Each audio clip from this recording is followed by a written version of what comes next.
Hi everyone and welcome to another video. Today we're going to be taking a look at LEGO set number 75333 or Obi-Wan Kenobi's Jedi Starfighter. This set comes with 282 pieces and currently retails for about $30. It also comes with 3 minifigures, none of which are super special. We have R4P17 or Obi-Wan Kenobi's Droid, Obi-Wan Kenobi, and then a Ton Wei as well. Alright, so let's go ahead and open this up and build it. So I just finished building this set and here it is. Honestly, it looks really nice. There are quite a bit of stickers for this set, but I think with printed pieces, it wouldn't look as good. Honestly, the glossiness of the stickers really makes it pop out, and I really like it. I do wish some of the pieces were printed, but overall, it's a really nice looking build. So let's go ahead and take a look at the minifigures. The first minifigure we're going to take a look at is the R4 Astromech Droid.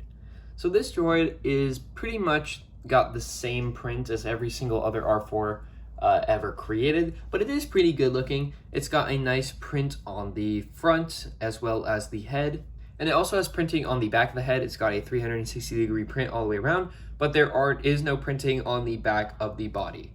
This R4 droid is also very similar to the one in the Obi-Wan Kenobi Jedi Interceptor set, the only difference being these color schemes right here are slightly different. This one is slightly lighter, and this one has a darker color scheme. Moving on to the Obi-Wan minifigure, he is printed quite nicely. I really like this minifigure, and I think the detail on him is pretty good. He is wearing his kind of dark brown robe over his Jedi robe as well, and he comes with this nice hooded piece. He also comes with this very nice hair piece that mimics his hair in the movie. And he also has a double printed face. So he has this kind of angry face. He also has this pilot face that has kind of this little microphone headset that comes around his head, and his face looks a little bit more serious in this. He's also equipped with a lightsaber with a silver hilt and kind of this frosted blue transparent pole piece. Sadly, this Obi-Wan does not have arm printing, but he does have some printing in the back of his torso. It's just kind of some wrinkles in his robe. The last minifigure we're going to go ahead and take a look at is Ton Wei. So this minifigure is a Kaminoan minifigure, and honestly, it's printed pretty good. It has a custom headpiece that is kind of an odd shape. It has this really long, thin neck up to a head that looks very similar to a Kaminoan.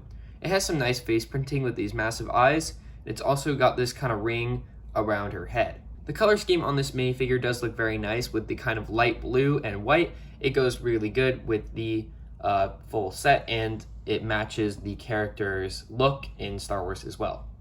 This minifigure also does have a nice torso print with kind of just a body outline on the front of it, and it also has some printing on the back. However, it just follows the original body shape design. There is nothing too special about it. The minifigure also has printing on the front of the legs and on the back of the legs. The legs are made of this mold that is supposed to kind of look like a dress as well. Looking at the actual build itself, it is a very nice design, and I really like the way it was made. The color scheme of dark red to white and green really gives a Republic look overall, and I like this set. It has a few play features, and it is very nice for a $30 set.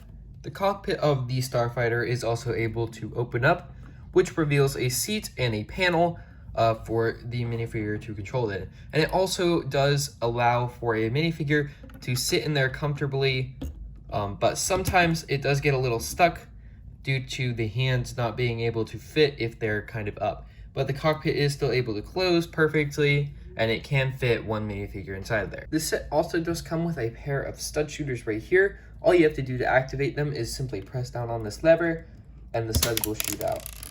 The final play feature of this set is found near the front side of the ship. This panel right here is actually able to be taken out, and you will see that there is a storage area for R4's body to go in, right there, and then this can close back up. And the reason I say his body can go there is because his head is also able to go onto this spinning platform, which makes it look like he is inside the wing, like in the actual film. There were a couple of interesting brick techniques that I also wanted to mention in this build because I don't see them very often in smaller builds like this. For example, we have a snot technique used here on the bottom with some jumper plates in the back that are holding on this angle piece to give it kind of like a nice angled look to the tail. And then we also have over here for the engine some Technic pins that are holding the whole engine on, and it's got this nice little 2x2 rounded brick with some grooves on it to give the engine more detail, and it looks really nice. Up here we also have these kind of curved pieces, which I like. They add to the curvature of the ship, and overall the ship looks really nice and I really like it. Overall, I like this set a lot and I think it was done pretty well. I like the minifigures and the build overall is pretty good. I think the only downside to this build is the amount of stickers on it. There are quite a bit, but it does add to the build itself. I do wish that some of them could be printed, especially something like this, which is really unnecessary. It could have just been printed on probably. It probably wouldn't have been that much harder. And honestly, it would have probably made the set look better. But overall, I really like this set and I think it was really well done. Anyway, thank you for watching, and if you like this content and want to see more of it, please consider subscribing. And I'll see you guys in the next video.